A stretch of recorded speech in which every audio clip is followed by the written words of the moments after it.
Hi guys, my name's Evan, and over the last year and a half, I have spent a lot of time learning how to earn, redeem, and maximize credit card rewards for travel. And today I wanted to make a quick video going over what is in my wallet as someone in a two-player setup, as well as discuss what potential additions and subtractions I'm going to be making to the setup in 2026.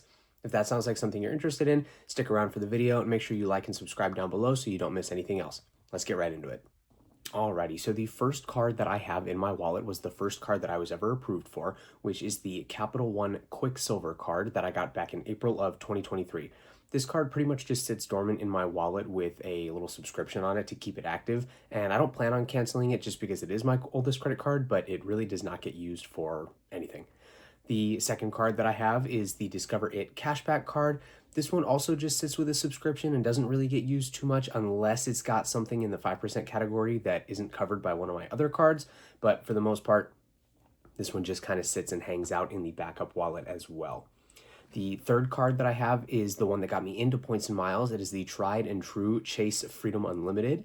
This bad boy is my daily catch-all card, and while I don't really use it for a ton of spend because I'm usually working on a sign-up bonus, when I do need to put miscellaneous spend, this is the one that I go to right here. The fourth card that I was approved for, naturally, after finding out how valuable Chase Ultimate Rewards points are, is the Chase Sapphire Preferred. This one, again, after hitting the welcome bonus, doesn't really get used too much, but it is definitely useful in the fact that it unlocks Chase's transfer partners and lets me earn 2 times Chase Ultimate Rewards points per dollar on my miscellaneous travel spend, as well as 3 points per dollar on dining, which is what I tend to use this card the most for. The fifth card in my setup is going to be the American Express Gold card. On this one, I received the full maximum 100,000 membership rewards points sign-up bonus, and that alone has paid for the card itself in year one. But aside from that, it is a very expensive 4 times restaurants, 4 times groceries card that may or may not be on the chopping block when it comes to year two. The fifth card that I got for my setup was the Citi Custom Cash card. This one I just use as my dedicated gas card because it earns 5 times thank you points per dollar in your highest eligible spend category. So I just put nothing but gas on it, and that ensures that every month I get 5 times points per dollar on my gas. The sixth card that I added to my setup was the American Express Platinum card. This one I got after the recent refresh and really was just looking for another welcome bonus. And I got 100,000 points on this one as well, which I know isn't as high as it could be, but it was either that or 50,000 points. So I took the 100K. I didn't want a chance not getting any welcome offer at all. And I've enjoyed this one, but like the MX Gold card, it is maybe on the chopping block for year two. We're going to have to wait and see. But that is what I've got in my personal wallet. My P2 also has the Discover It Cashback card, the Chase Freedom Unlimited, and the Sapphire Preferred. But since Capital One doesn't really like me but tends to love her, we got her set up with the Light Capital One Duo, being the $95 a year Venture card and the Capital One Saver card as well. Now, when it comes to adding cards to this setup, I would like to believe that what we've got going on right now is a really well-rounded everyday wallet with all of our high expenditure categories covered at least 3 to 5 times points per dollar, and then a floor of 1.5 to 2 points per dollar, and then miscellaneous stuff kind of covered by like the rotating category Discover It, or even the PayPal debit card that we also have. I just didn't talk about that because it's not a credit card. So while I know that there's one core piece that's missing, which I'll get to in just a second, for the most part, I feel like we're kind of ready to start moving on to co-branded cards and start raking in some benefits when it comes to travel. So that's why the first card that we're going to be adding this year, and probably within the next couple of weeks, is going to be the IHG One Premier Rewards card. Now, this one is not a super great earner. The multipliers are high with 26 times points per dollar on IHG purchases, 5 times points per dollar on other hotels, gas stations, and dining, and then 3 points per dollar on miscellaneous purchases. At the end of the day, IHG points aren't super valuable. So effectively, you can slash all of those multipliers in half, and that'll be the cash value of the points that you're earning. However, for $99 a year, this card is more of a benefits card and one that I'm more than happy to keep in the wallet. It comes with a generous 140,000 point sign-up bonus as of right now. Sometimes there's free night certificates attached to that, but that's not what we have going on at the moment. It also comes with a 40,000 point free night certificate every year that you can top off with your own points, which that alone covers the annual fee, as well as other miscellaneous credits like a $50 United Travel Bank credit and also a global entry / TSA pre-check credit every 4 years. So for a 95 or sorry, excuse me, for a $99 card, this one is almost unbeatable and I think simple enough with the taste of premium benefits like a free night certificate to justify kind of dipping toes into the world of co-branded credit cards. The second card that I want to be adding to our wallet, and this one is going to be for me personally, the other one my P2 is going to add, is going to be the Citi Strata Premier. This is the last card that I think is going to really complete the everyday wallet setup. And I'm waiting until April to get this one because come April, assuming I get no other cards, which is the plan, I will have no new accounts within the last 6 months, which is something that Citi really likes to see on their applications. For some reason, it seems like ever since the launch of the Citi Strata Elite card, they have been incredibly picky with who they approve for these cards. So I want to play it as safe as possible, have no new accounts, and just pray to anything holy that Citi decides that I can have this card because the multipliers on this are insane. It's a workhorse of an everyday card with 10 times points per dollar on hotels, attractions, and car rentals, all booked through Citi, whose portal I've heard very good things about, and then 3 times points per dollar on pretty much everything that you can think daily category wise. It's got gas, groceries, dining, EV charging, and then of course 1 point per dollar on everything else. So this card could very easily become an everyday spender for me and will also give me the ability to transfer my Citi thank you points from my custom cash over to their partners, which is actually a lot stronger than people think it is.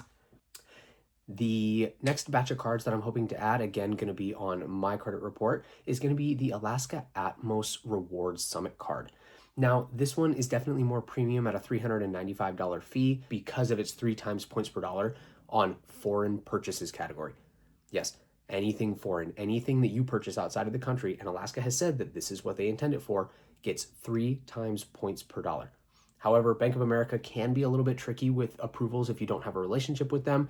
So if I can't get that one, I'll try and go for the Ascent card, which is just their lower tier card. Doesn't have as many benefits, but it also comes with a cheaper $95 annual fee instead. So not as heavy on the wallet. Now, assuming that I enjoy my time with those few co-branded cards that we're going to get started with, the next batch of cards that I want to look into is the American Express Hilton Honors cards. And for this one, I would start with the no annual fee Hilton Honors card just because Amex might be adding family language to them, stating that you're not allowed to get any other welcome bonuses for a card if you've gotten the higher tier card before the lower tier one. So I want to make sure that I can lock in as many sign-up bonuses as possible. This card really is nothing special. It's just a welcome bonus play, but it's a free card that is currently offering 100,000 Hilton Honors rewards points and has an earning structure very similar to the IHG rewards card as well, with only 7 times points per dollar on Hilton hotels, but then 5x on the same categories of dining, gas, groceries, and then 3x on everything else. And then last but not least on the lineup for the year, I am looking at doing the American Express Hilton Surpass card. This one would go really well with the Hilton Honors card, especially with the sign-up bonus at 155,000 points as of the time of recording this video. And it comes with Hilton Gold status, and for a $150 card, I've heard that the benefits far outweigh the cost, similar to the IHG card. And again, it's another good way to start kind of dipping toes into the water of co-branded cards without necessarily fully committing to a premium annual fee, which is something that I've learned this year. I don't really need to be paying for credit cards, especially when I can get sign-up bonuses like this for only $150. This one earns 12 times points per dollar on hotels and resorts booked through Hilton, and then 6x on dining, groceries, and gas, and then 4 times points per dollar on online purchases, and then 3x on everything else. Comes with Hilton Gold status, a $50 quarterly statement credit for Hilton properties, which I don't really know that I'd use, but I could at least try. And is just a good way to start kind of dipping into the Hilton ecosystem, which I know can be very powerful, but also very pricey at the same time. So while that's going to do it for planned additions, I do have some honorable mentions that I want to throw out there that I may need to go after in case I have to pivot away from this original plan due to any denials or unforeseen circumstances. Fingers crossed that that doesn't happen, but it might. You never know with this game. So some of the cards that I'm looking at are the Wells Fargo branded cards.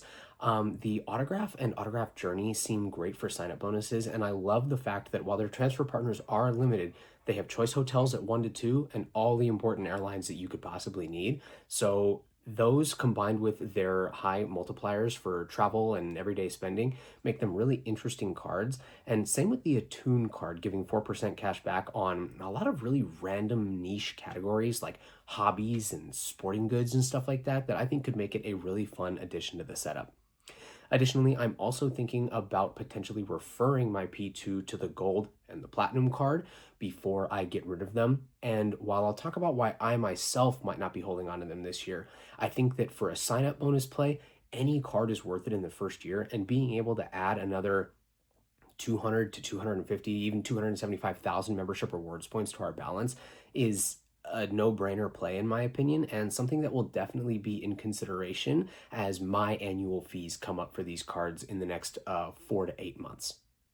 Now, when it comes to removing cards from my setup this year, the only two that I'm really considering are going to be the American Express Gold and the Platinum card.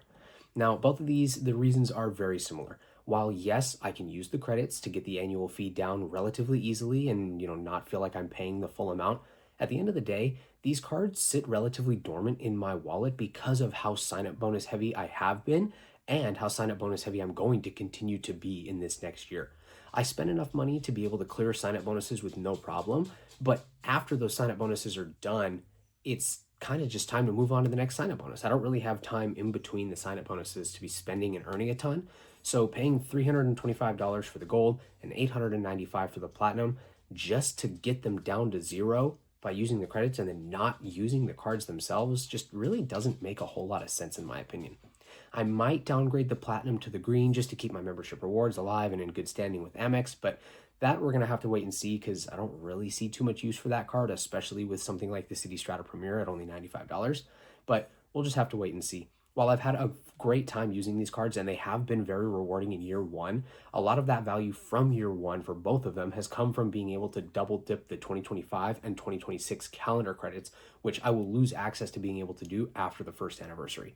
So I don't know. I've had a good time with them both, but they are unfortunately on the chopping block. As for everything else, the rest of the collection is either free or $95 a year cards that really don't need to go anywhere and or give me the ability to be able to transfer my points out to partners and therefore can't go anywhere because without them I can't play this game. So for the most part, I think I'm pretty happy with my low annual fee setup and is definitely something that I'm going to be focusing on this coming year. Alrighty guys, that is going to do it for the What's in My Wallet and 2026 Roadmap video.